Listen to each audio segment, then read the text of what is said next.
wheat. And this is another one that I don't know why I keep trying to grow it, but I just keep doing.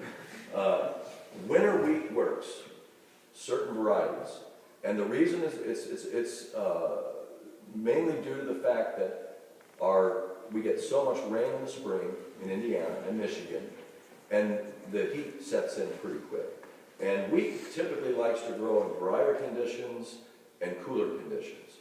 But in Indiana, most of the wheat that's grown here, and there is still some grown here, is grown as winter wheat, which means it's sown in the fall. This is actually a winter wheat that is, it's not an heirloom variety, it's just hard or soft red winter wheat. And that's rye in the background. But anyways, go to the next picture. So this, as much as I like to grow the winter wheat, which I have one variety from Europe called Banaka, that is really, it's a hard red wheat. It's wonderful, delicious. I keep trying to grow spring wheat. And John Sherck came out to my farm. I actually was at the farmer's market a couple of years ago in the spring, and the rain was coming down, It was 2 years ago. It was really the wettest spring, summer I'd ever been through. And I booked into the farmer's market because I knew John was there. I said, man, you got to come to my field. Tell me, is this a disaster? Is the fusarium, which is a disease that wheat gets, is it just taken over and I might as well just trash this whole thing?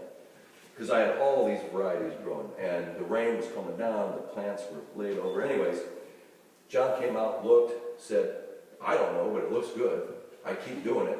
I said, okay, I'll go ahead and do it. I'll take it all the way to to maturity, which we did. You remember that day, John? Yeah.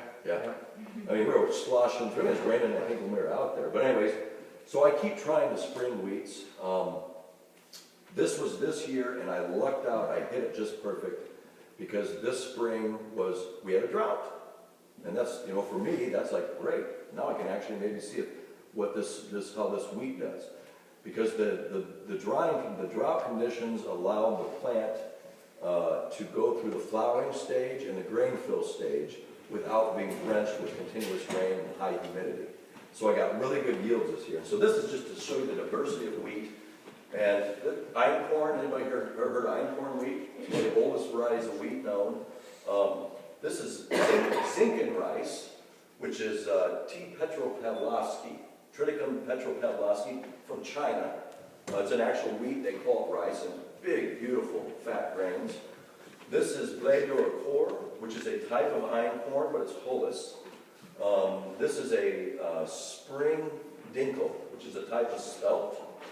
The next one over is Jaljuli, which is actually a wheat that was discovered by some archaeologists at Masada. Anybody heard of Masada?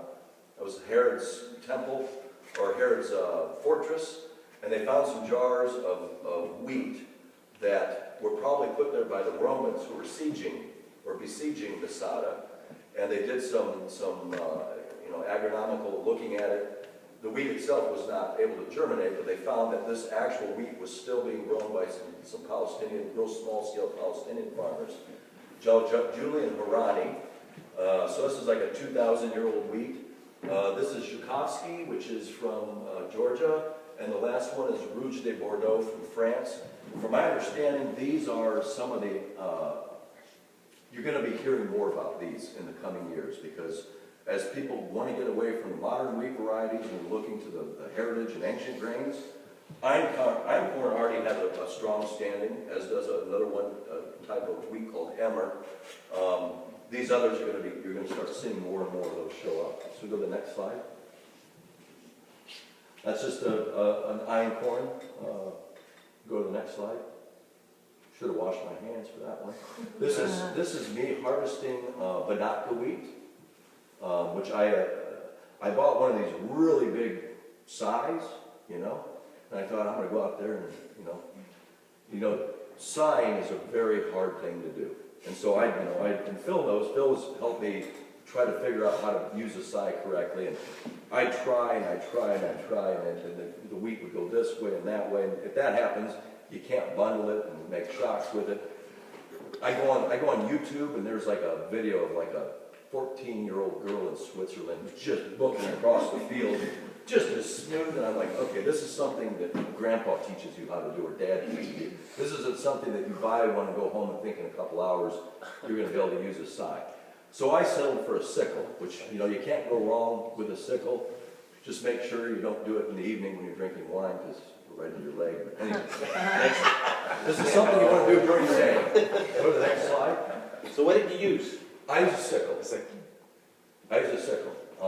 I found that for small plots, which I'm doing most all my stuff I'm doing in 5 foot, 4 foot wide beds, and I try to do everything in multiples of 100. So if I want, you know, I have like a 200 square foot bed or a 100 square foot bed, and I just found the sickle is a much quicker way to do it. And then this is a treadle powered thresher, which is a great piece of equipment. You don't have to have this, but since I have so much material to thresh, I decided to hang up the beat knit with a piece of rubber in a pillowcase. I still use that technique for certain things, but most things I run through the threshing machine. So go to the next picture. That's banana wheat. That's banana wheat. And the next picture. This is some Bedouin bread that I made here just recently with banana wheat. And I thought the flavor of the wheat is very rich, very nutty.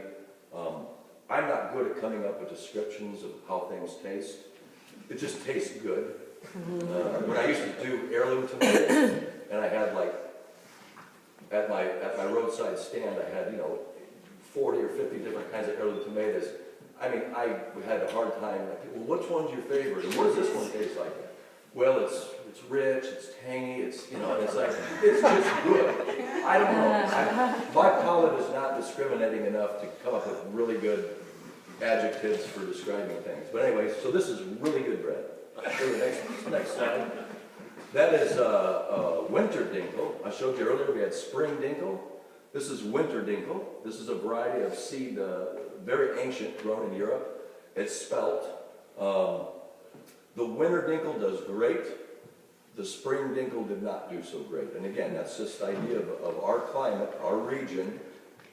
Historically even, going back, farmers did not really grow very much spring wheat here. There's some varieties they did, but most of what was grown here would have been winter planted grains. So go to the next slide.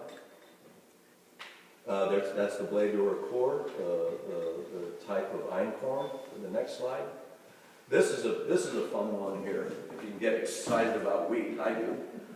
This is Dika wheat, okay? And after that experience when John came out and he's like, I'm like, okay, does this wheat and barley have disease? And he's like, yeah. I'm like, oh, geez. You know, should have expected it. And so there was some different kinds of foliage disease, but then the really bad one is fusarium, and the other name for fusarium is vomit toxin, as in vomit. And the reason it's called that is because if you ingest it in a certain amount, it will make you puke. That's a real problem for the brewing industry. Seriously, a real problem for the brewing industry, because the last thing you want is beer that makes you puke after 2 sips. After 6 or 7, that's normal, right? But after 1 or 2 sips, that's a bad idea. So anyways, I started researching fusarium resistance after that one, well, it would have been a couple years ago, and started reading about the wheat varieties from the Republic of Georgia, that they had some incredible wheat varieties there that had been bred over the years to be, they're supposed to be some of the most fusarium resistant wheats in the world. So I started to try to locate these, very difficult to do, but I did find a friend. I have a new seed friend in Vermont, Sylvia Davids.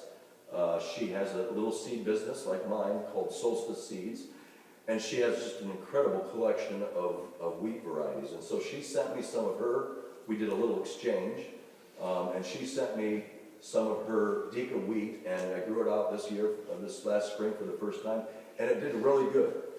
All the wheats did really good, but I think that was because of an unusual weather season. So I did something a little different this last fall. I planted them all as fall planted wheats, and I'm going to see what maybe can survive as a winter wheat. I don't know if any of them will survive. I'm pretty sure the Dika will.